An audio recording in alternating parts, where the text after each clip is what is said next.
जय Hind students. I hope कि आप सभी लोग स्वस्थ होंगे, आप सभी की प्रिपरेशन अच्छी चल रही होगी। आज हम बात करने वाले हैं उन स्टूडेंट्स के बारे में जो सेल्फ स्टडी से सिविल सर्विस एग्जाम या स्टेट पीसीएस एग्जाम की तैयारी करना चाहते हैं।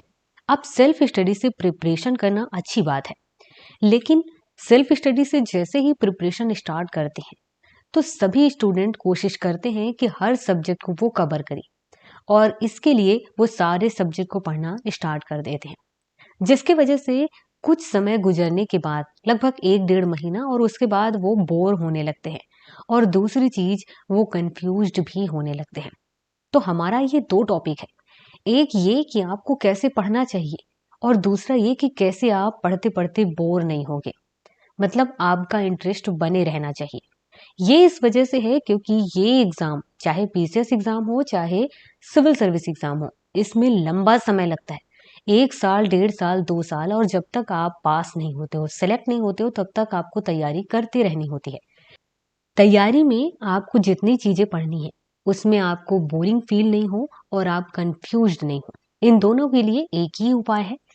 सबसे पहले आपको क्या करना है कि आपको अपने सिलेबस को फॉलो करना है, मतलब कि जो सिलेबस है केवल वही पढ़ना है।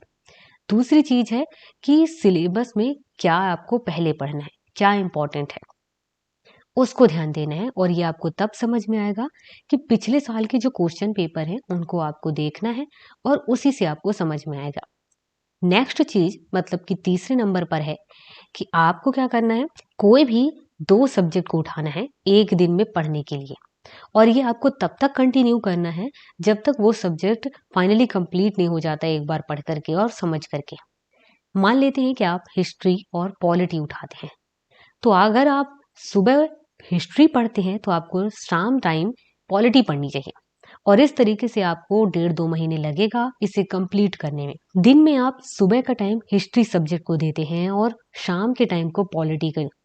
तो जब आप हिस्ट्री पढ़ेंगे तो हिस्ट्री से रिलेटेड थिंकिंग रखेंगे और उसके बारे में सोचेंगे, जब आप पॉलिटी पढ़ेंगे तो पॉलिटी से रिलेटेड थिंकिंग रखेंगे और सोचेंगे। तो 2 सब्जेक्ट को आपको कंटिन्यू रखना है। जो आप पढ़ रहे हैं उसको आपको थोड़ा बहुत लिख करके शॉर्ट में समझना भी चाहिए कि आपने क्या समझा है, किस तरीके से समझा है। कोई ऐसा टॉपिक है जो आपको समझ में नहीं आ रहा है, तो आज हम डिजिटल जमाने में जी रहे हैं तो आप यूट्यूब की हेल्प ले सकते हैं। काफी सारे टीचर हर एक टॉपिक को बहुत ही अच्छे से समझाते हैं, तो आपको उस टॉपिक से रिलेटेड यूट्यूब में सर्च करना है और उसे अच्छे से आप समझिए, तो आपका इंटरेस्ट यहाँ पर बना रहेगा और आपको मजा आएगा पढ़ने में। तैयारी करते समय आपको उस सब्जेक्ट में मजा आना चाहिए, उसके बारे में सीखने में मजा आना चाहिए। एक बार आप इसे फॉलो करके 1 वीक देख लीजिए, आपको खुद ब खुद समझ में आएगा कि आप किसी सब्जेक्ट को जब लगातार पढ़ते हैं, उसे बहुत बारीकी से समझने की कोशिश करते हैं, थोड़ा सा लिख करके समझने की कोशिश करते हैं, पिछले साल के क्वेश्चन पेपर को सॉल्व करने की कोशिश करते हैं, थोड़े से टॉपिक को जो नहीं समझ में आता है यूट्यूब के माध्यम से समझते हैं, तो आपको समझ में आएगा।